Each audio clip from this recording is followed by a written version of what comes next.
Yes. Oh, and we are live apparently. I don't think anybody can actually see anything.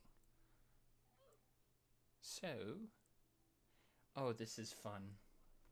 We are live, but I'm pretty sure. Is there audio coming out through this? This is gonna be a mess. I'm sorry, people. Hey, it's working.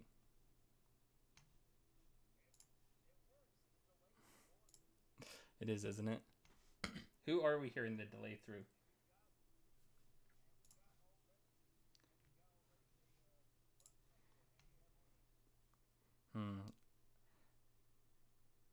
I apologize. We're trying to figure this out.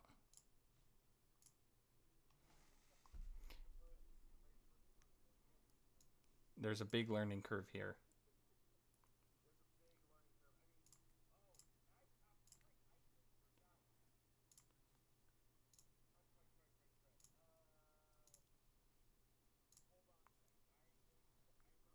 Huzzah! We got a mouse.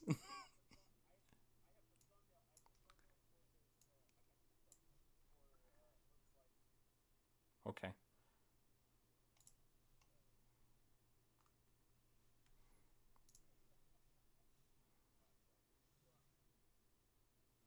I am confused as to how this works. Okay. Oh, does it just... Mm-hmm.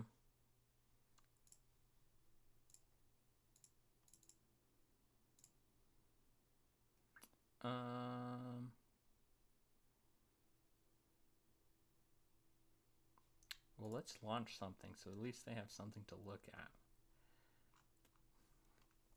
In case anybody's wondering, this is more or less what happens on like a normal podcast recording. We spend like 30-40 minutes just trying to set the dang thing up.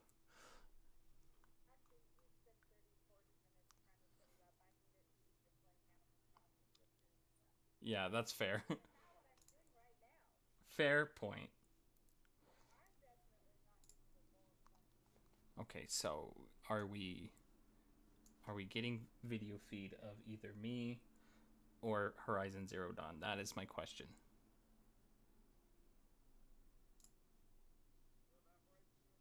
I'm trying to see what we're looking at. Okay, so yeah. We're getting feed of something. If I go like this, let me know if you guys are seeing that. You see me? Well, that's a start.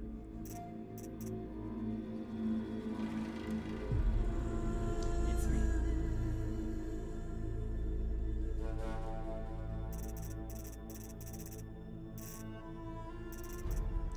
This is great. I have 3 different keyboards in front of me, and I don't know which one controls which computer here. Sorry. What is... Okay. Is it like frozen, or is that just I'm trying to...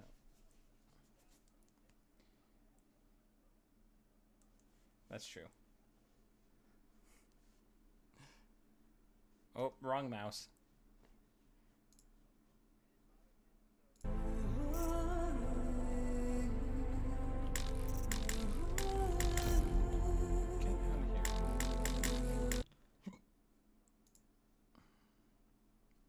Am I the only one who can hear you guys? Probably. Let's see. So I want to do... That would be my guess. I don't think I'm actually running. So let's start this up. Oh, that's lovely. Well, okay. We'll do... I don't know if it is actually frozen or if it's just like me not knowing what I'm doing. It's frozen. Is that how one spells doofuses? What? It didn't look. I mean, it wasn't underlined in red when I wrote it, so I'm going to assume that it is correct. It looks like doofuses. Doffuses? Wait. Oh no, yeah, that's Doofus. Doofit. Yeah, it is misspelled. It is misspelled right there. Window. Let's do. That's what I'm here for. Okay. Say, I Sasa think said we to go might with be the unfrozen. to go with the longer thumbnail right there. Hey, you're unfrozen.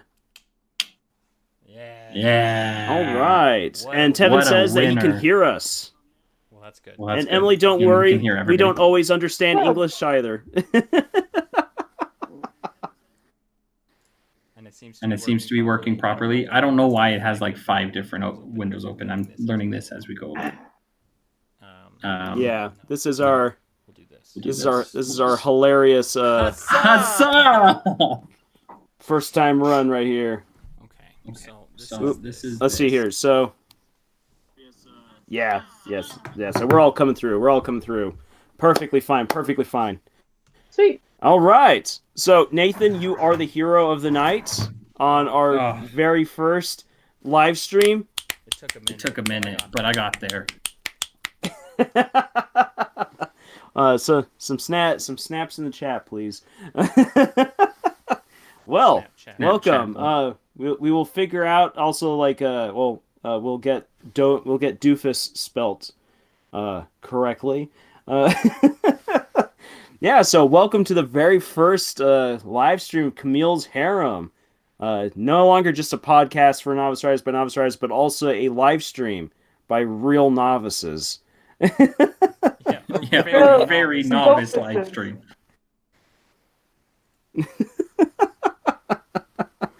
Yay! Thanks, Anya. We got some clapping there in the chat. Yeah. Where's the chat? All right. Oh, there it is. I got it pulled up now. Yeah. Butte. Woo! Yes. Say, I mean, we aren't like some like 10,000 views stream, so we can actually follow what's actually there in the chat. We can actually follow the chat, so that'll be nice because if anyone's then got stuff that they want to throw out our way, we'll be able to respond to it better. Yeah. So we're giving this a try. So I am Laws, still absolutely disembodied voice. Always. Right here, yes. Actually, there is an old video somewhere with my face, with my real face. It's somewhere out there. Somewhere in the. We can't prove that's In the actually nether. Somewhere in the somewhere in the ether of the interwebs. But yeah, we're trying out this live stream biz because, well, for one thing, as some of you who followed our podcast might have noticed, we haven't had a whole lot of uploads recently. That is because life has struck. There's a lot of work that goes into struck hard. Yeah, there's a lot of work that goes into making and editing every single episode of Camille's Harem. And so, because that is the case, and because, life has struck really hard, a lot of us are in situations where it's like we've got a lot going on. We've decided that until things clear on up, the podcast is going to have to languish a little bit, but we want to try out this live stream to see if it might be a good substitute in the meantime for our podcast episodes. Also, me speaking personally here, this is a little bit selfish on my part because there's so many things that I would love to do for YouTube, but the fact of the matter is, just as podcast episodes take a whole lot of time to do, YouTube videos also take a lot of time to do. And sometimes they don't work out the way you want. Like a video for Amphibia being rejected 4 times. And on the 3rd time, I thought it went through. It went through. It was live for about 10 minutes, and then Disney blocked it. So... Disney. Oh, Disney. Yeah. Curse you, Ricky Rat. Oh. So... Yes. It's not Mickey Mouse, it's Ricky Rat now. So, because that's the case, it's like, you know what? I'm like, not that I'm going to get lazy or anything on my end as far as YouTube videos go, but doing live streams gives me a chance to say, hey, look, there are things I would love to do like videos on, but you know what? That would just eat up way too much time. A live stream is a great opportunity for me to spout out some of that stuff, some analyses, some writing insight, and then it's not just me, but you get to hear from everyone else in the harem as well. I'm just here for a good time. I have nothing else to do Exactly. on Friday night. Yeah. And And I hopefully hopefully because I my life has decided to go off the crazy train tracks. And I'm the one who usually does the podcast. I think that this is going to be a good kind of substitute for the podcast because basically I don't have time to edit I'm like looking at myself in two different places and it's very distracting. I need to stop. Look at that handsome mug. It's I'm a little I need a little trim up next time. I'll be better prepared. Literally, I've just been spiraling into madness with this course that I'm taking, as Camille and Lars can attest to. Yeah, he's doing My your best. earlier We've been videos. getting excellent videos.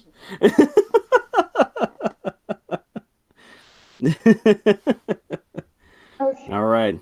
Well, good to know, Devin. We're happy that we can provide some excellent background noise. And Miss DNL, yo, good to see ya. I don't think we really have anything specific on the docket today, do we? I mean, I do. I actually According myself, to the I do have some. thumbnail, I we do have do. some specific things. Go was on. okay. I said, according to the thumbnail, apparently we do have things on the docket. So. Oh. Yes, we do. Well, Okay, this is the first I've heard of it. Yeah, so for the very first thumbnail, this was the thumbnail that was approved by Zaza. Shout out to Zaza over at Channel Zap. For this right here, what do Korean noodles, ships, writing problems, and a couple of doofuses all have in common? Is our theme right here. And so, to kind of set the stage for talking about embarrassing stuff and for some of the topics I want to tackle for tonight, Korea just celebrated this week its National Singles Awareness Day. So Love here that in for America on February 14th, we have Valentine's Day. If you are either in Japan, China, or Korea, they also have Valentine's Day. But then on March 14th, they have White Day, where that is when the men have to bring chocolate for all of the women who gave them candy on Valentine's Day, and they have to bring extra. But only if a you're lot a of people white person. You cut that shit out. I'm sorry. I'm sorry. So, I tried to hold my. if you're I tried to keep my face straight on that, but I couldn't. Yeah. So if you Only white if you are- chocolate, that's if you are better, a yeah. Girl, yeah. If you are a girl, yeah, like white chocolate is a great white day is a great day if you like white chocolate.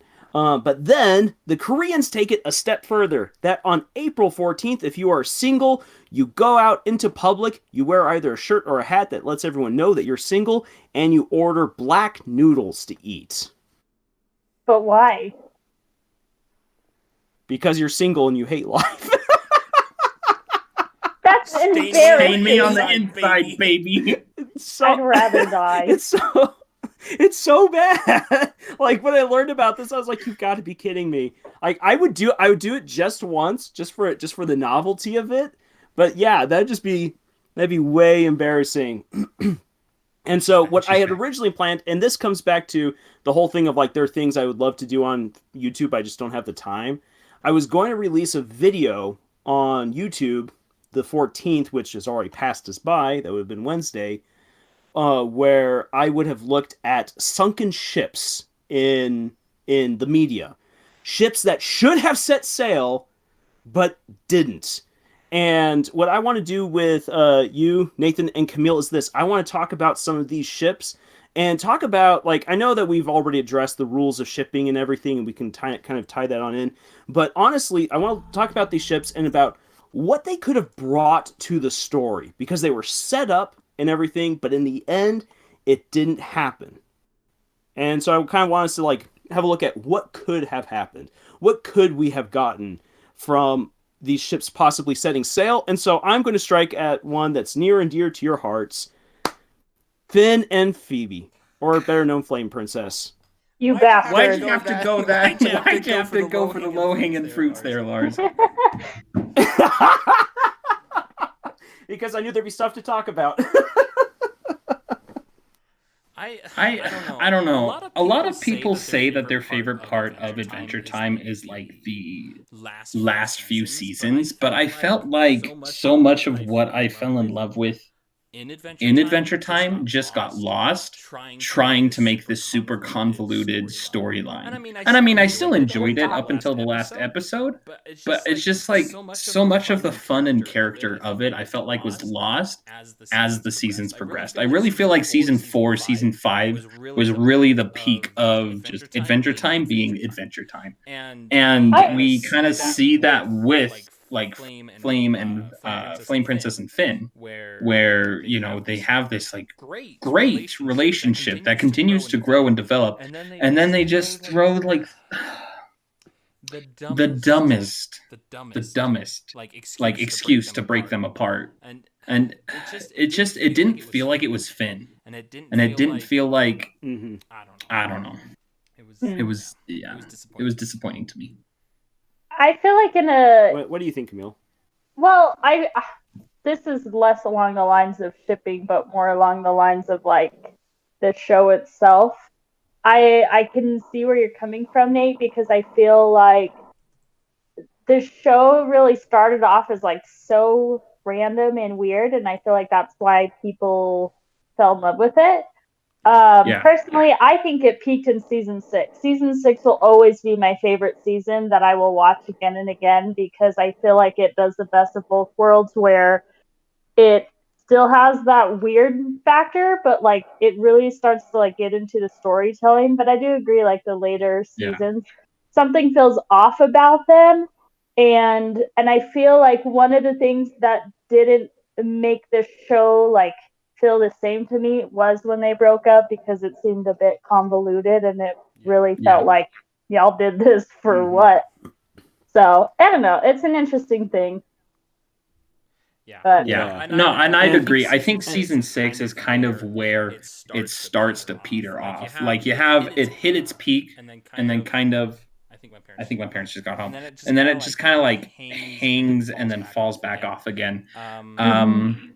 Yeah, because it starts off so well. Yeah, it does.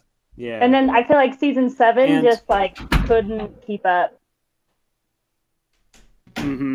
And this kind of comes down to like really back to Finn and Flame Princess, because the show had a very special charm with especially a character like Finn. Finn is this very happy-go-lucky kid who is experiencing what it's like to grow up.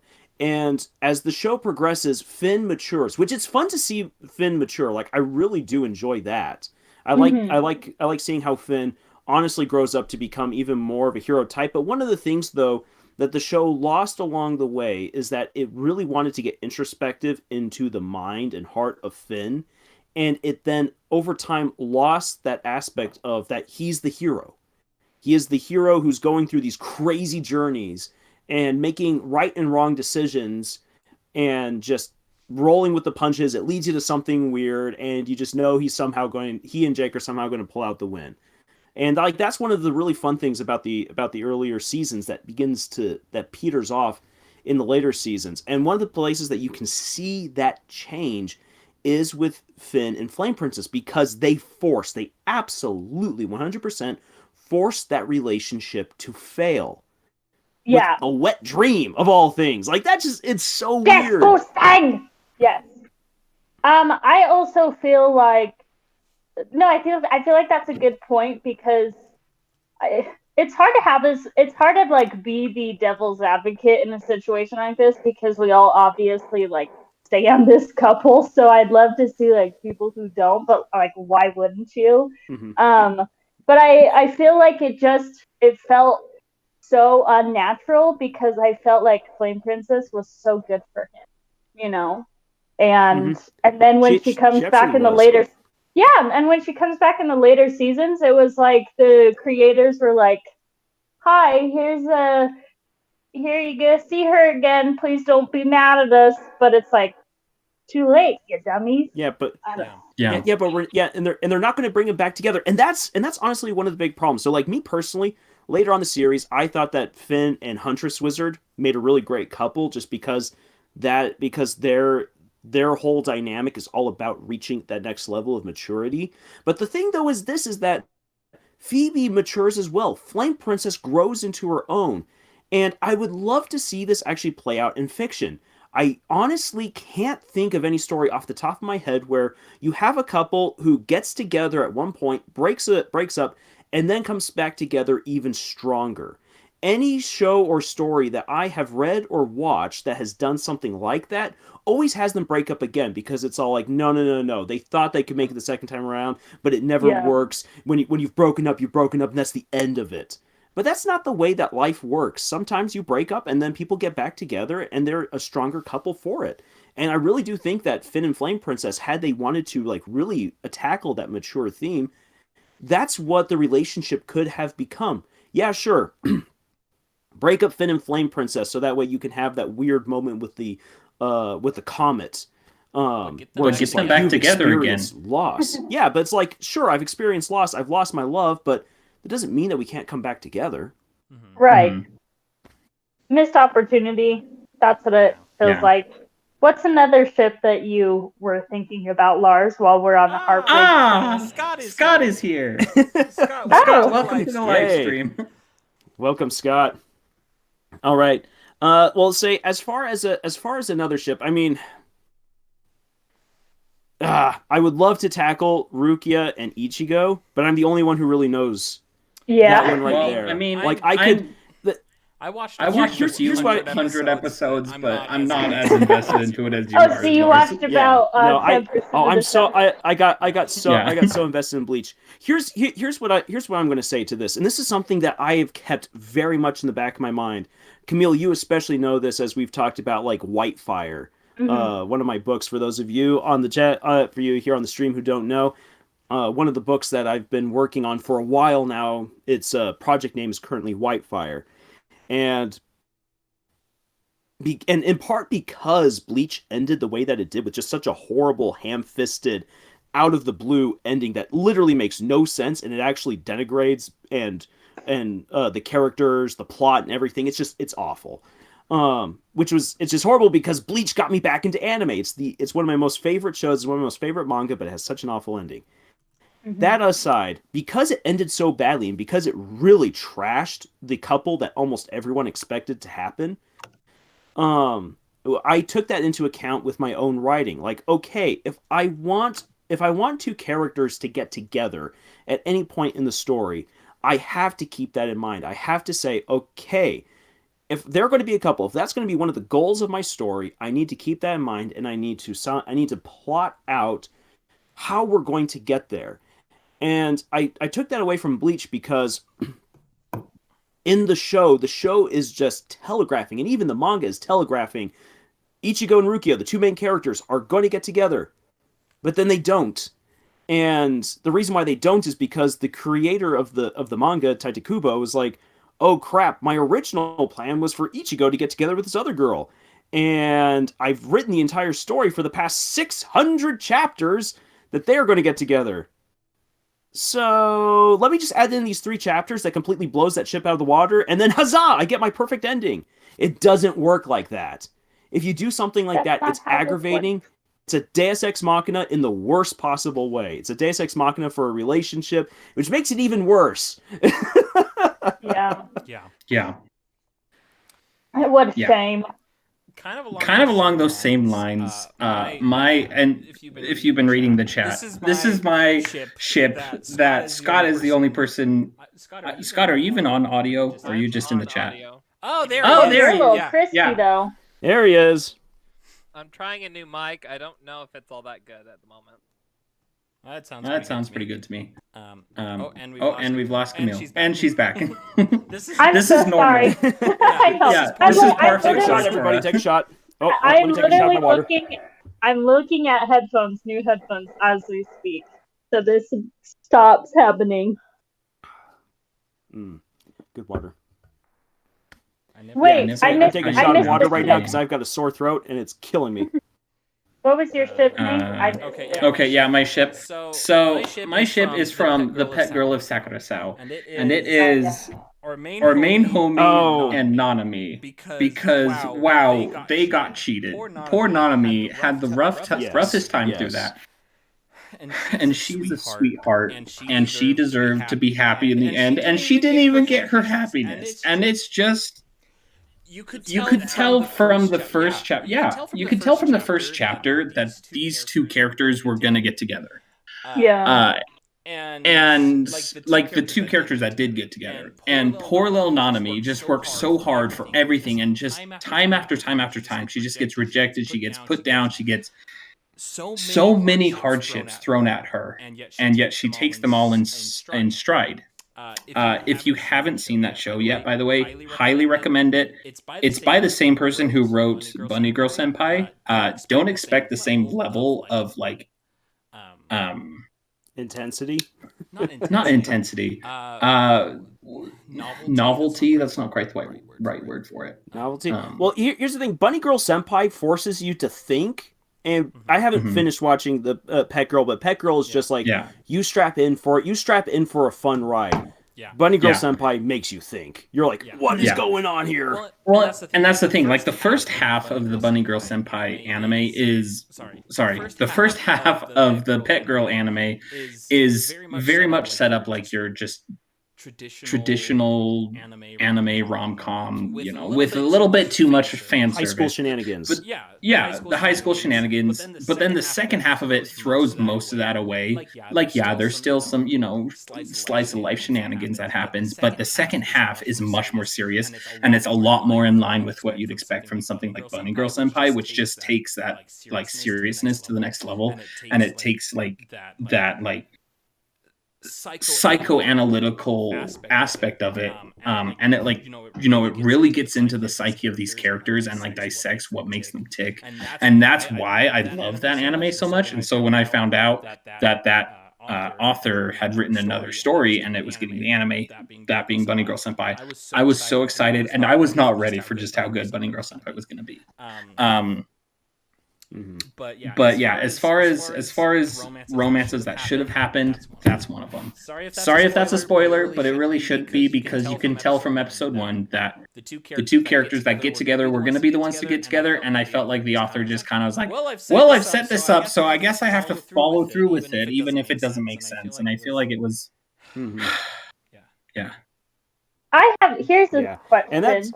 Wait, I have a question. Yes. Do you feel like that? Do you feel they got together just because it was like they were first boy, or they were first girl? That happens so much in anime, and just they weren't first boy and first girl. Okay, I think, and it's one of those things where it was like. Let me just put this little pin in here, Lars. I felt like do that. Both options, because it was a bit of a love triangle, but both options were great options for the main character. Mm-hmm. But I still feel like the better option was Nanami, and I feel like Nanami deserved love more. However, that being said, the one who did get with the main character was definitely the one who needed it more, if that makes sense. So it's like she basically the whole premise, let me break this down for you. They're in this like boarding house where there's just like all of the social rejects for this school, and they all live together in this like small little house. And basically the main female interest, she is completely like, she was sheltered her whole life. She doesn't really have real world experience, and so she's practically he says it's like trying to take care of a pet. Like she can't do anything for herself, so I have to do it for her, teach her how to do all these things. And so if she didn't have the main character, she would kind of fall apart. And so in that aspect, it's like, yes, she needed to get with somebody, and the main character was definitely the best choice for her. But I feel like the best choice for the main character was the other girl, if that makes sense. Mm-hmm. It's very, very confusing, but yeah. I have thoughts about that, but I feel like I need a moment to process. process. So while you're processing that, I want to quickly address the trope of like first boy, first girl, because some anime can be like really like on the nose, be like it literally is the first boy or the first girl that the MC meets that they then fall in love with. But the trope actually means the first meaningful moment with a character that's either the first boy or the first girl that has that meaningful moment. So like coming back to Bleach, Rukia is first girl because she is literally the first girl that Ichigo has a real meaningful moment with. She's also best girl because she's just, her personality is absolutely fantastic. The only one who can compete for first girl is Nellie L. But so that's the trope right there. It's the trope that you don't normally come across in Western literature or Western shows, just because I feel like Western authors, we actually like to be maybe a little bit more nuanced about how we go about our relationships. That's the word. That's the word I was looking for earlier. That. I was looking for the word nuanced earlier. That's the one. Mm-hmm. Scott. I love your comment in the comments that Sasuke is best shipped with himself in a non-romantic way. Thank you. I haven't seen any Naruto, but I know that's true already. Oh, Sasuke is a great character, but he's a toxic character. Mm-hmm. And that is something that when it comes to relationships, if you're going to put a toxic character into a relationship, you need to highlight the fact that that character is toxic. Like, if you just let it just slide under the bridge, I personally feel like you do your readers and you do your story a disservice. Yeah. Especially your readers, just because, there are people who are going to take this and going to be like, oh, sweet, look at Mr. Toxic or Mrs. Toxic. They found love, and it's totally fine. I don't necessarily agree with that, just because I've seen enough toxic relationships in my life, and it aggravates me. You can have a toxic person in a relationship, but resolve it. You need therapy. That's what they need.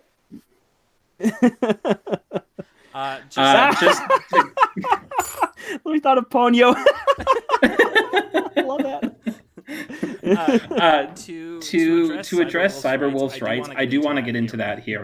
But we actually have an episode of Need for Weeb, one of our like side podcasts where we specifically talk about anime.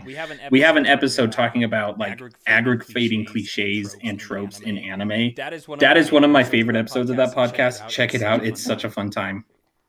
I think we could. I like the idea of doing a few here though, because I wasn't. I'm not on that podcast, so I don't know what y'all are talking about. Let's go after some tropes. But Camille, do you have the words for that? For the pet girl before we move on. I don't know, like, because here's the thing: I haven't read it, I haven't watched it. But I don't think you would like it, so I wouldn't recommend it to you. I think you could find something enjoyable in there, but I don't think you'd want to wade through the shit. It's definitely not Horimiya. Yeah, I can always see. Okay, well, Horimiya also has a handsome man with tattoos and piercings, so find me that in anime, and then we can talk. But I feel like I should, a disclaimer out there to everyone. I am not on the Need for Weeb podcast because I don't watch a lot of anime. I'm very, very, very picky with anime. But just... Which is for the best. Yes. Because I have a lot of strong opinions about a lot of things. It's just interesting to me, like, talking about the premise that, like, she needs the main character, but, like, it makes you think, like, but does that mean that they should be in a romantic relationship? You know, it's like, she may need him, but does he need her? You know what I mean? Like, and it really makes you think, like, it just says, like, how we look at romance and relationships as a whole, like,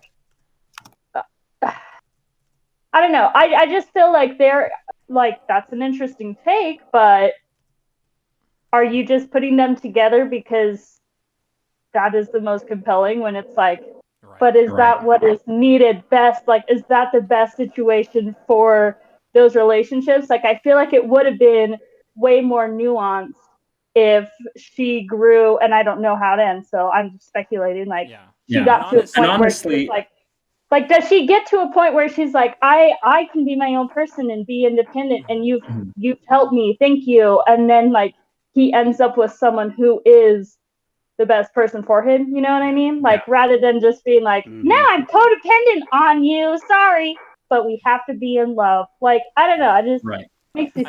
And I'm actually interested myself because the anime only covers the first half of the novel. So there's like another half of the entire story left to read. And if the progress that the show has made just in the first half of the story is any indication, I believe that the second half is probably just going to continue to get better, because it's one of those shows that just continually like improves as it goes along. Right. So anyway. Yeah. But let's talk about tropes. Let's talk about tropes. The first thing I want to say as far as tropes is that tropes aren't necessarily bad. They're not inherently bad. It's only when you're actually like relying on the fact that they are a trope. If that makes sense. Yes.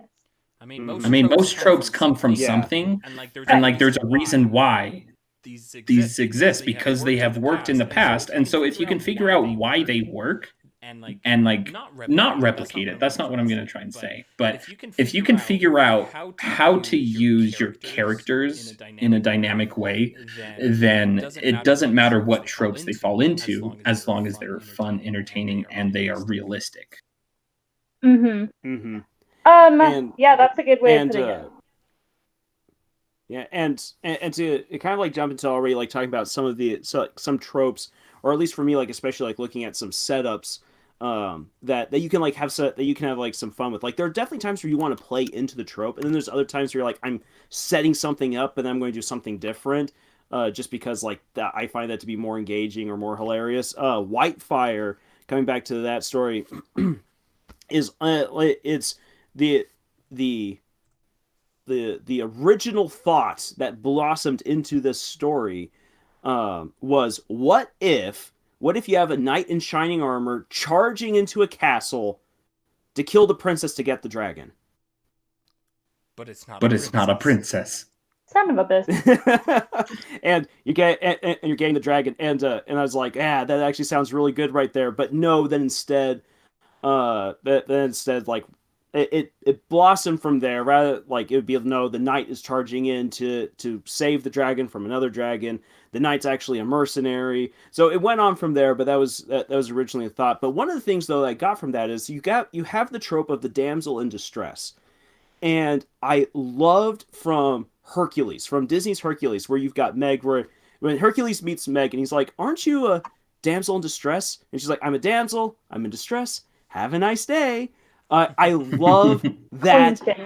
I love that interaction right there. And to be all honest, that's one of the things that's like really propelled one of the side plots for Knights of Halley Cruise was like, I want to set up a damsel in distress who has the sass and the autonomy and everything of Meg from Hercules, and just play around with that more. Because the damsel in distress is absolutely a trope, and you can have a lot of fun with it. To give that princess character or the damsel character a whole lot more personality, not just simply there as the object for the hero to obtain, but as their own person who has the story of how they got there, how they're dealing with that situation, how they deal with that situation, actually more or less confirms whether or not they are right for the hero who is trying to save them. So that's kind of my thinking with that particular trope of the damsel in distress. And I think one important thing to remember when it comes to tropes is that by simply flipping the trope, you're not necessarily like giving it substance. You're just reversing it, And so I think flipping a trope is a really good way to like start to get your brain thinking as to why this trope exists in the first place, and how you can kind of use it to, or not necessarily use it, but how you can explore what it sets up. But just simply flipping it isn't necessarily going to actually like make your writing better.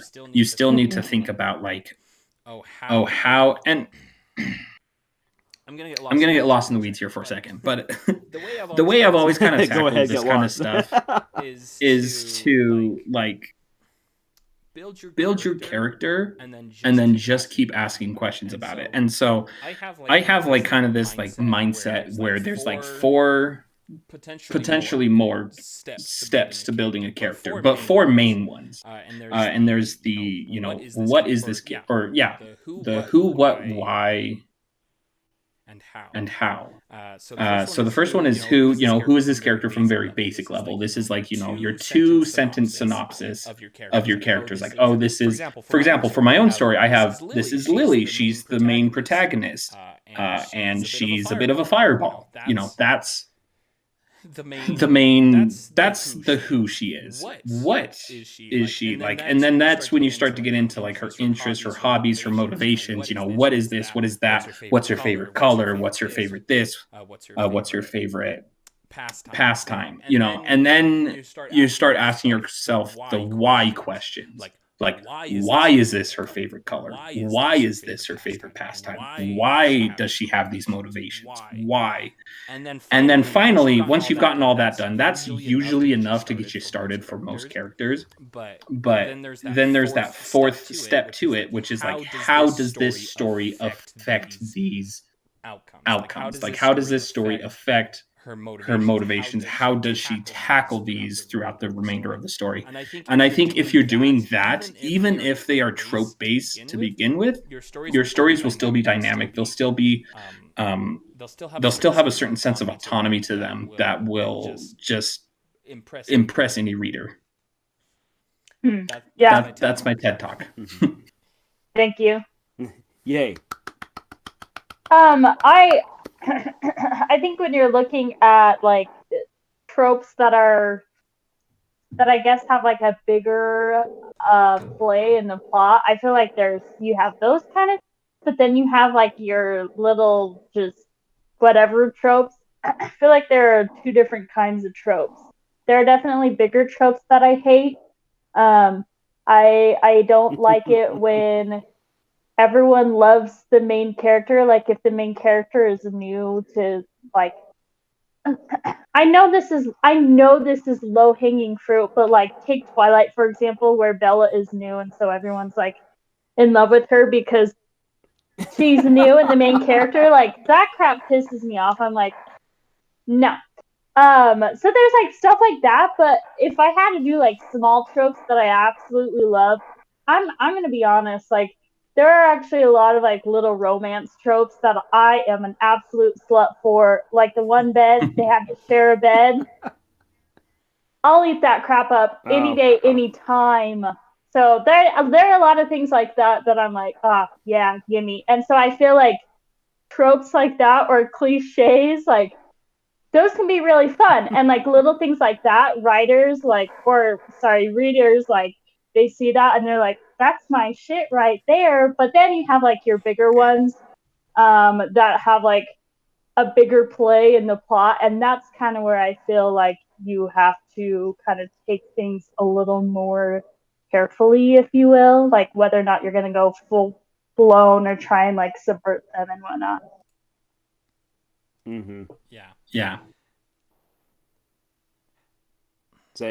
I had a thought, but now I can't remember what it was. So you go ahead, Lars. Thinking for instance of like of romance tropes.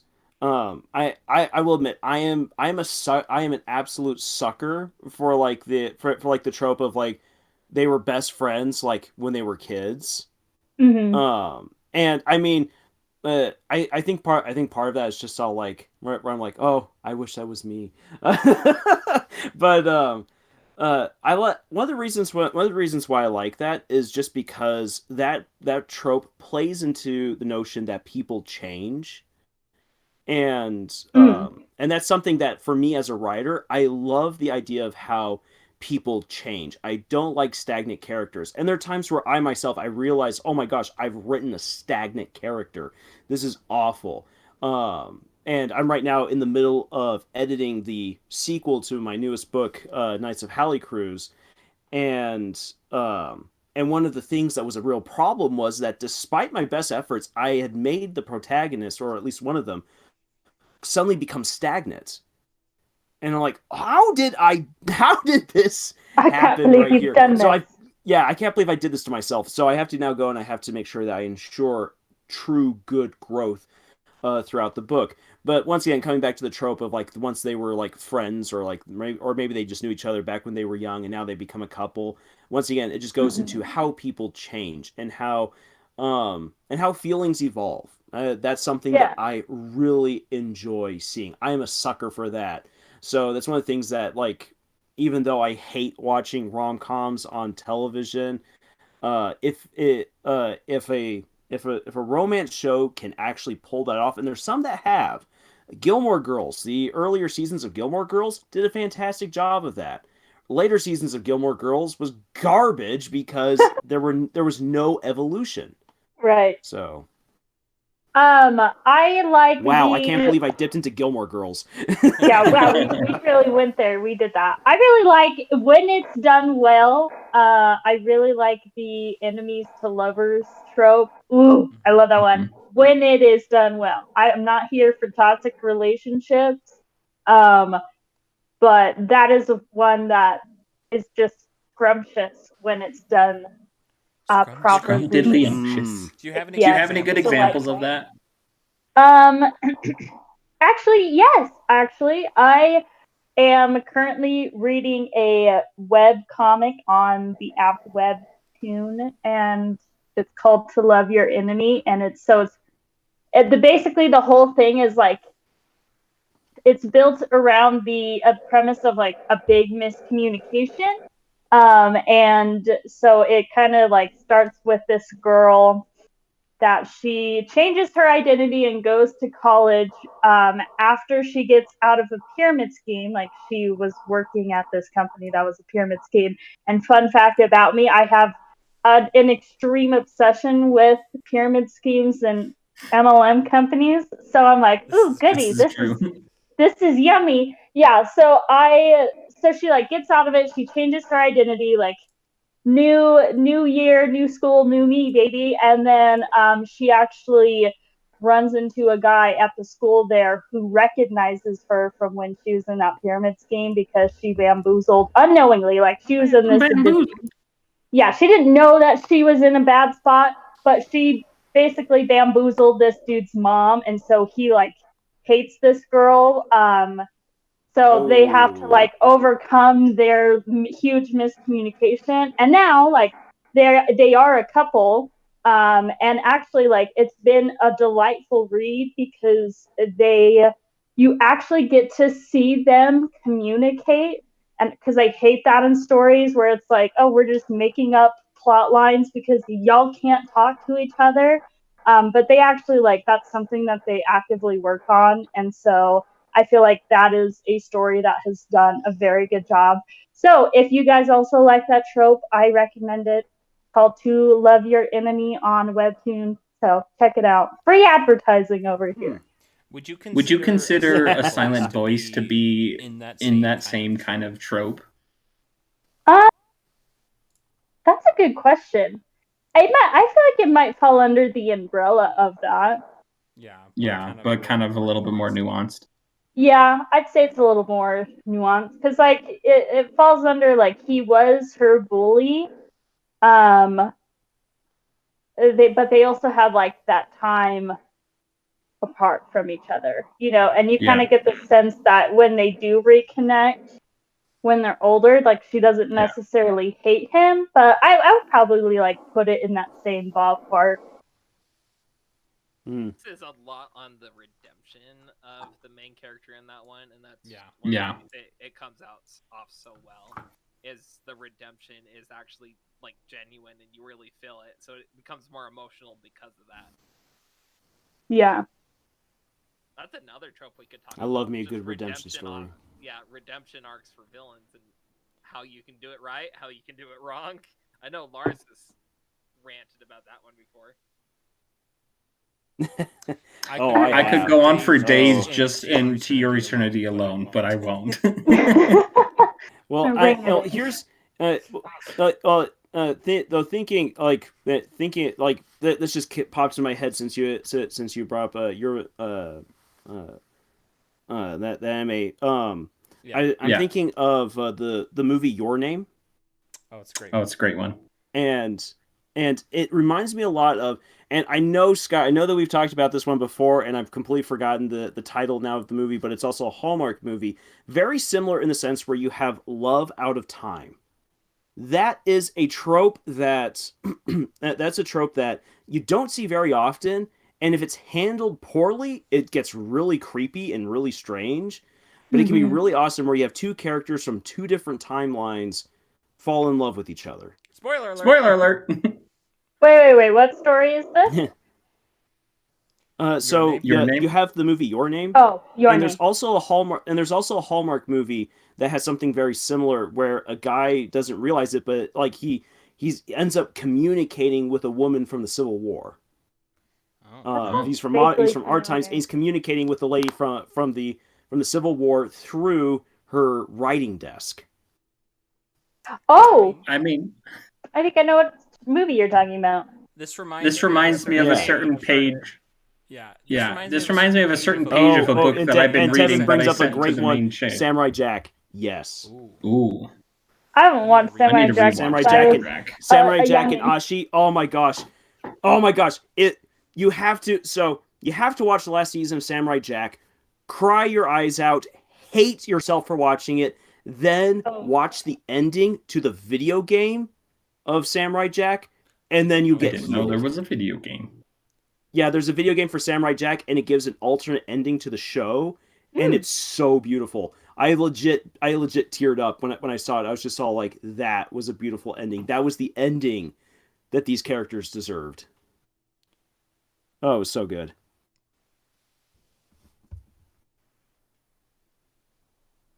What we got right here?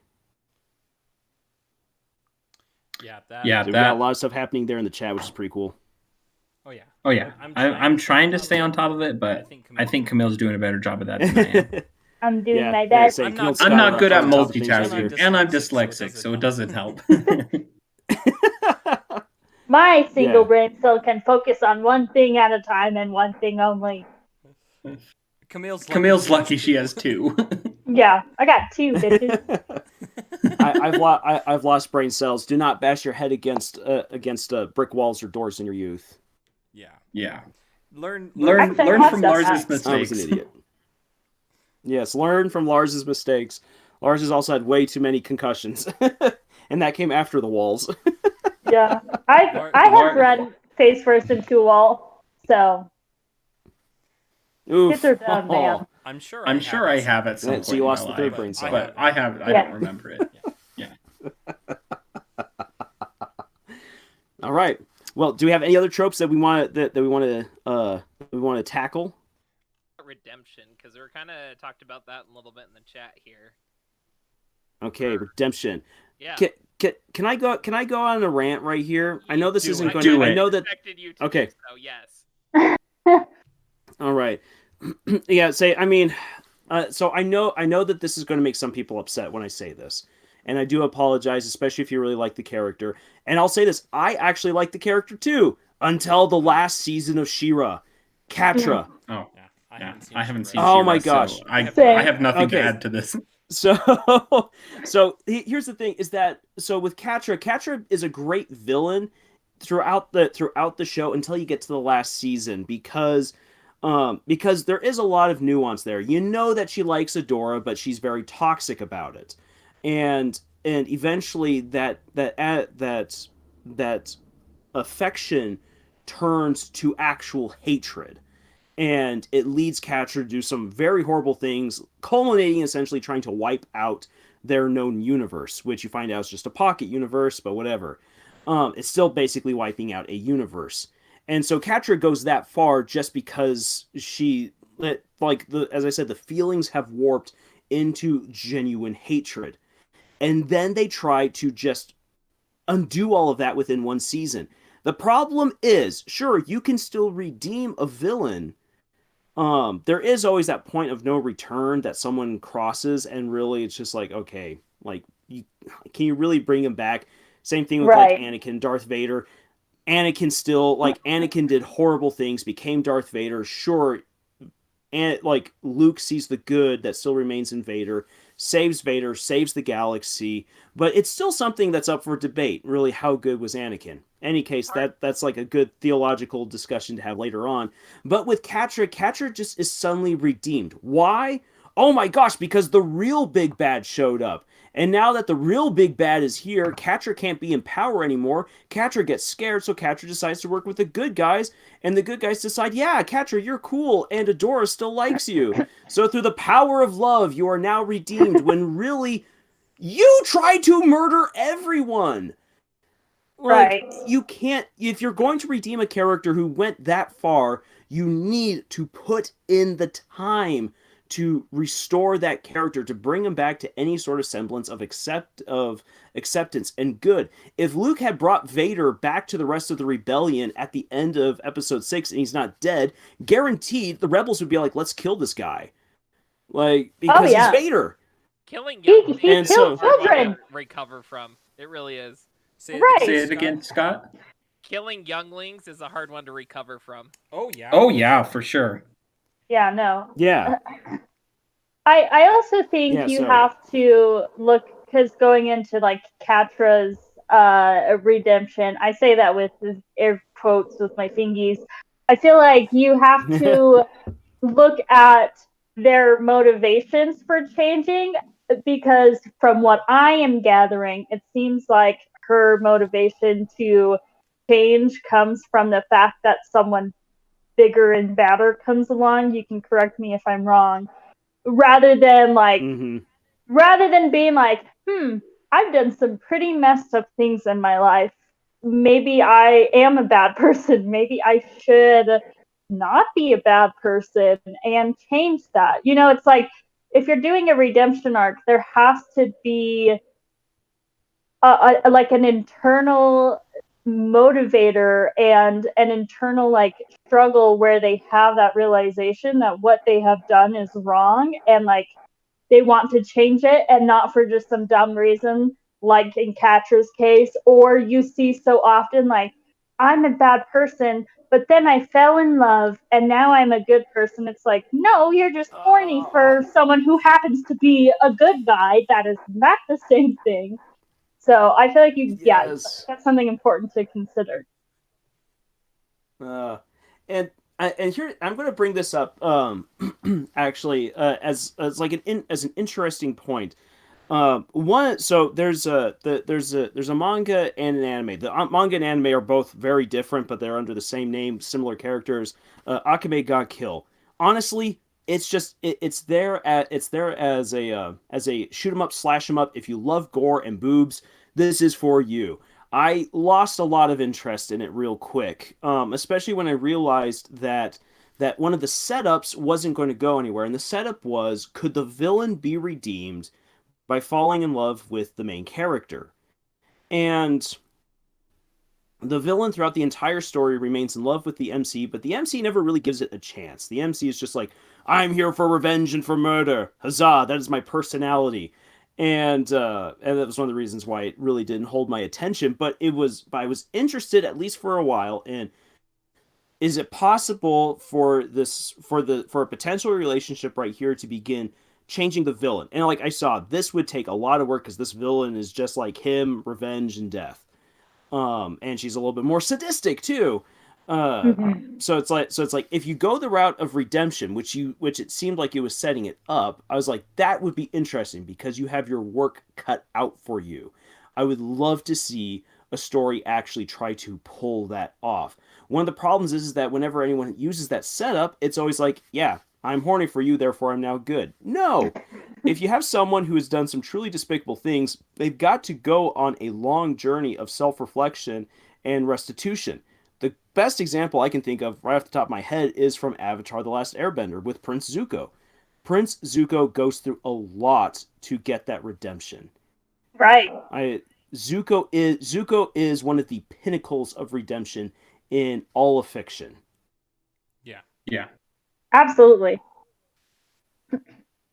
But Lars, you have to consider the power of horny. Oh, I have considered it, and I've seen what it happens, and it's always dumb. I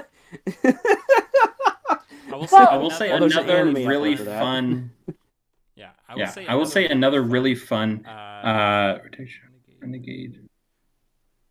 Ooh. Miss DNL bringing up Renegades and Kilby from Wakfu. I love me Renegades, so I'm there for that. That was a great book series, by the way. You are talking about the book series, right? Anyway, another really good redemption is oh my gosh, I'm blanking on his name. My Hero. Endeavor? Endeavor, thank you. Endeavor. Endeavor. And it's like he never gets fully like redeemed to the point where he's like, oh, I can accept the fact that he's actually a good person again. But it's like, ouch! I just hit my knee on my table really hard.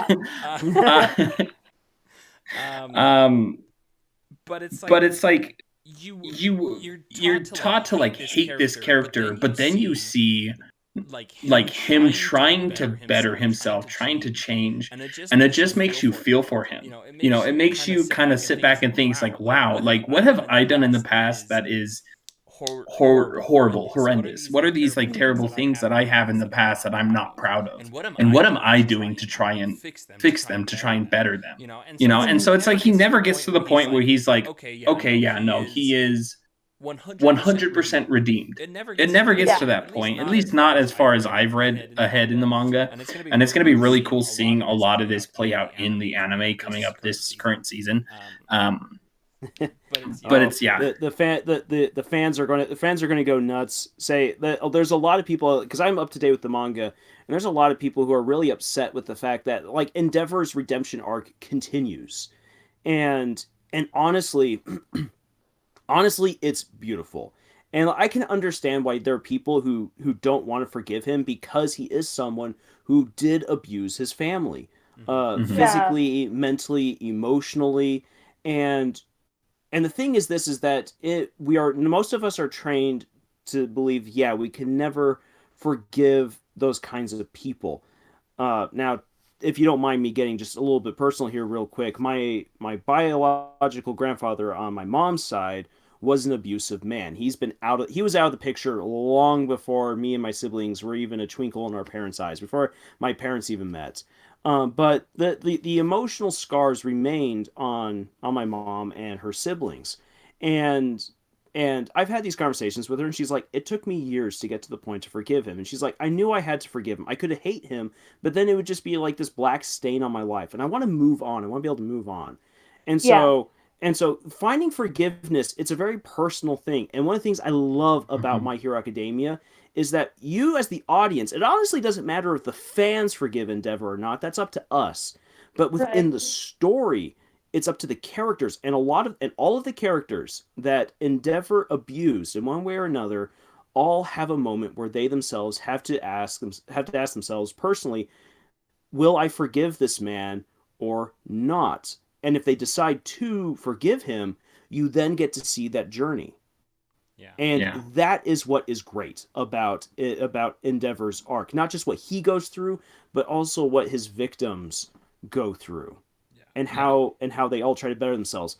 That is redemption done so well, and Horikoshi deserves a medal for being willing to tackle something that heavy in a story with superheroes where there's so much else going on. I mean, we've got a sexy bunny girl beating up people. How can you have sexy bunny girl beating up people on one panel and then have heartstrings getting tugged with Endeavor in the next? Yeah. You go, Horikoshi. And I think there's a big difference in, by the way, to chat, yes, Vegeta is a great one. There's a big difference between like learning to forgive somebody when they're like trying to put in the effort. Like that's way different than like just a horrible, horrendous person, it's like a villain is a villain because they're not trying to like better themselves. You know what I mean? It's like that's one way that a villain could be classified, is just the fact that they're this terrible, horrendous person. Or even they're not a terrible, horrendous person, but it comes down to the fact that they are, there's no attempt at redemption. I can think of a few personal examples, but I don't think I want to get that personal here on this live stream. I'll save that for a different day. Yeah, I'm still on what you're stepping in. Here's another thought too. And I think this is very applicable IRL, and I am curious, and I feel like we don't always see this a lot in stories, but it's the idea of recognizing when someone is going through a redemption arc or whatever, recognizing yeah, they are trying to make amends, and personally I can forgive them for X, Y, and Z. But you can also, this is also a life lesson as well. You also are allowed to keep boundaries with them. You know what I mean? And I feel like in stories, a lot of times you see oh, this person had their redemption arc. We can be all buddy, but it's I would love to see a story where they're no, we don't. Where it's I forgive you. You have made progress, but I'm going to keep these certain boundaries because that's what's best for me. Camille? That would be incredible to see. You need to read Calculating Stars by Mary Robinette Kowal pronto, because they do that? Yeah. That's yeah. I mean, you gave me the book. It's so good. Yeah. It doesn't really start showing up until the second book, but the main, I'm not going to say antagonist, that's not quite the right word, but definitely one of the characters who are a constant thorn in the main character's side. Right. You by the end of the second book, I hate this guy, but he's such a great character and I love him. Yeah. Because it's just throughout this story, he's we have our differences. We butt heads constantly, but there are very few people who I can trust and rely on as much as you, because I know exactly what I'm gonna get when I talk to you, and I know exactly that you're gonna be straight with me. And it's shoot, dang, okay. If you guys want an amazing book, go read that series. Mary Robinette Kowal is amazing, and she needs to be read more. She is incredible. Yeah, she's an absolutely underrated author. I thought of an example of what I was just talking about, and it's so random, but Mean Girls. Okay, but listen. Yeah. So, because at the end, the shit blows up, and it's their friendship, if you will even call it that, completely is over of this friend group. But at the end, you see, it's they all kind of they're all in their different spheres. They're all over what had happened, but they're not all buddy again. They're I'm gonna stay in my lane, you're gonna stay in yours. We can be friendly and cordial, but that's about it. And I don't know, I just think that's really cool. It's wow, real life lessons. So who knew that we were going to talk about Gilmore Girls and Mean Girls in this live stream tonight? What a day. Right. And pet girls. What a day. Who knew? What a dish. Thinking I actually want to come back to sorry, I'm being selfish and coming back to my own stories right here. Some of the villains that I wrote, that I at least introduced a little bit in Knights of Halicruz, because it's just the first book in a series, so you get just a taste of some of the other bigger characters that are coming. But within that book, you get Lord Sean. I know, Lord Sean.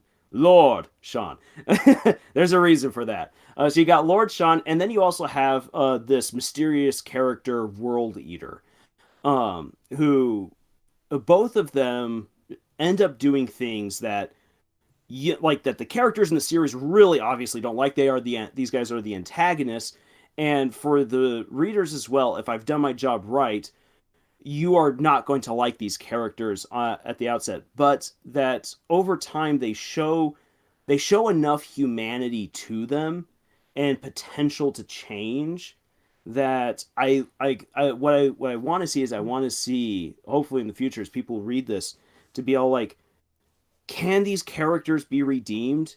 And if so, should they? Mm-hmm. And I mean, I'm not going to say which way or the other. I myself as the author go, because I know where I want to take these characters. So they I know what kind of story. Like Gary.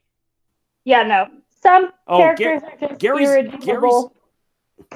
Trash. Yeah, Gary's irredeemable right there. That's one of those instances in which you can't redeem the character. Yeah, and nor should you. Yeah, no. If you want to understand, first of all, know this: everyone has a Gary in their life. Then read Knights of Halley Cruise and watch what Gary does to good girl Jessica, and you're gonna be like, "Yep, I know a Gary." Oh my gosh, Jessica.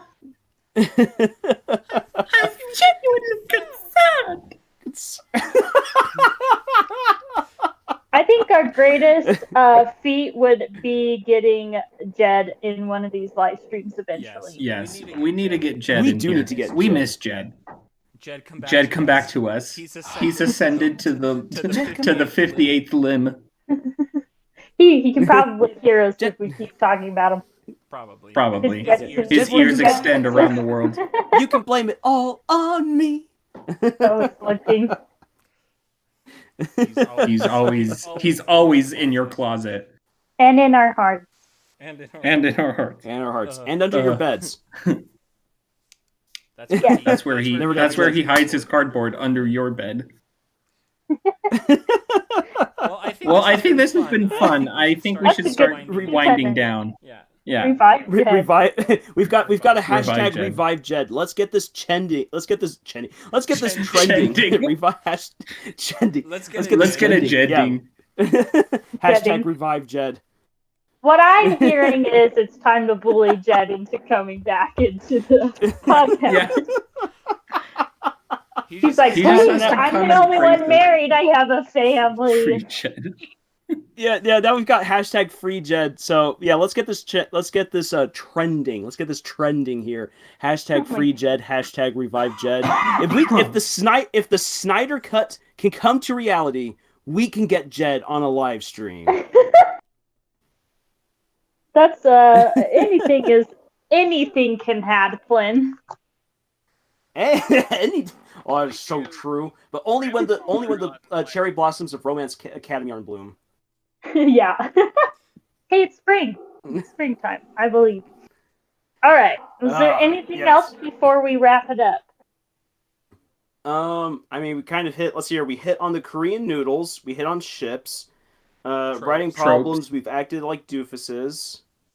That's pretty normal. I think that we've hit on all the big stuff. Guys in the chat, is there any last thing that you want to hear from us before we sign off? Say we got this was fun. I'm glad it was fun. Cyberwolf writes. This was fun to try out. I think we also we won't be able to stream next Friday because we will actually be watching the Demon Slayer movie.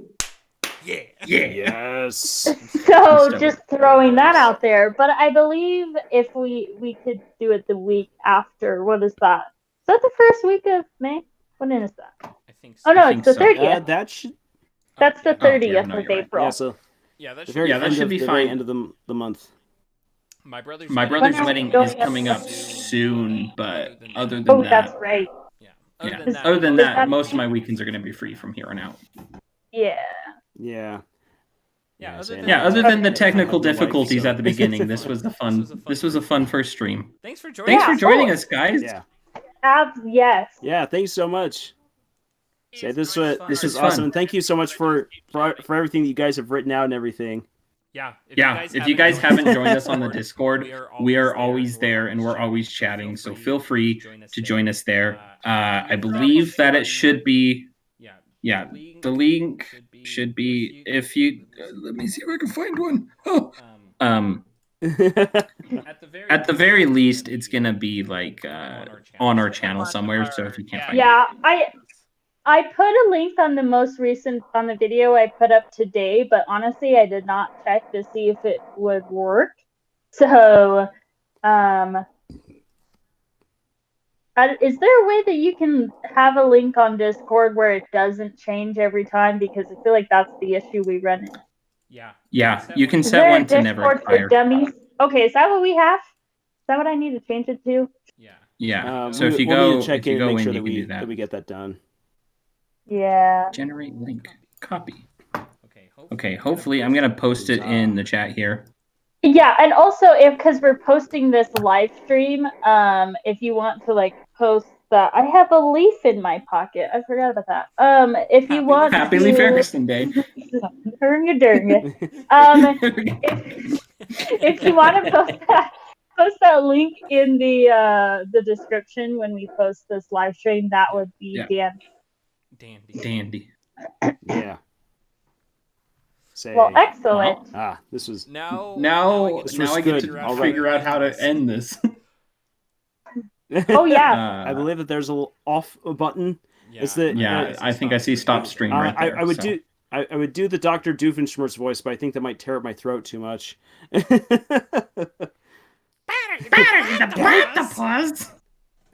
I have it. I have the self-destruct button for the live stream. All right. I think I just set the link to not. Sorry, I think I just set the link to where it does not expire, but it just generated a new one. Unless you did that, and I just like overwrote. Oh, I don't know. I vetoed what you did. Okay, We'll find out. We'll figure it out. Just stay tuned. Okay. We're gonna stop streaming now. Bye, guys. Thanks for joining us. Join us in 2 weeks. Juicy, fatty. Later, skaters. Ciao. Bye-bye. Camille, you're gonna say the thing?